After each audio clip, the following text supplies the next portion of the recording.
L'infiltration, ça permet de voir ce qu'on ne voit jamais, ce que le grand public ne voit jamais.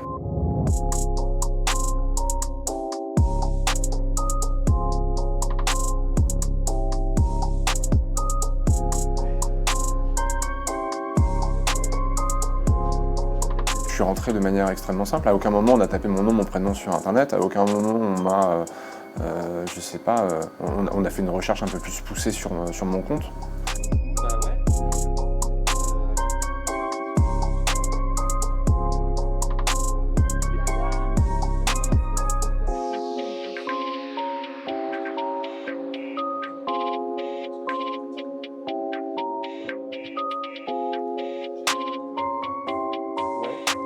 La violence, elle est récurrente, elle n'est pas quotidienne, je n'irai pas jusqu'à dire ça, mais en tout cas elle est récurrente. Donc évidemment, les premiers temps, je suis très choqué. Très choqué par exemple parce que les jeunes hommes noirs d'origine arabe ou les migrants, les policiers, utilisent un mot générique, les bâtards, pour les désigner. Ils les appellent comme ça. Et ça, c'est tous les jours.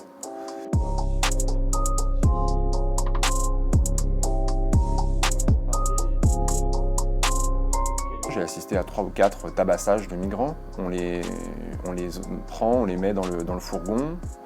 Un policier ou 2 policiers vont les tabasser dans le fourgon et ensuite on va les relâcher à 4 ou 5 km du lieu d'interpellation. Ces pratiques-là, elles existent. Il s'agit de violences policières. C'est la même chose pour des gardés à vue. Certains gardés à vue sont frappés. Et dans les 2 cas, c'est des choses qui sont dans une zone grise.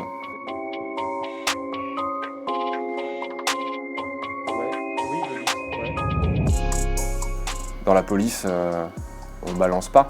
Quelqu'un qui va dénoncer une pratique auprès de sa hiérarchie, ou dans les médias, ou auprès de ses collègues, c'est un traître.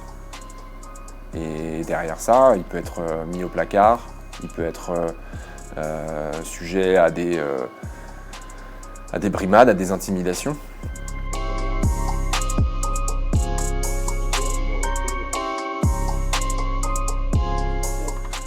C'est dans leur intérêt qu'un journaliste aille au cœur de ces questions-là, raconte le suicide d'un policier dans le 19e arrondissement par exemple. Tout ça, c'est dans leur intérêt. C'est dans l'intérêt aussi qu'on parle des violences policières. Moi, je condamne pas du tout, c'est pas du tout un livre anti-flic, hein. C'est un livre pour parler de 2 grands tabous de la police. Et pour moi, le rôle d'un journaliste, c'est de pouvoir montrer, raconter ce qu'on ne voit pas. Je sais qu'avec ce livre, on est en plein dedans. On est en plein dans ce qu'on ne voit jamais. La réponse institutionnelle, ça me...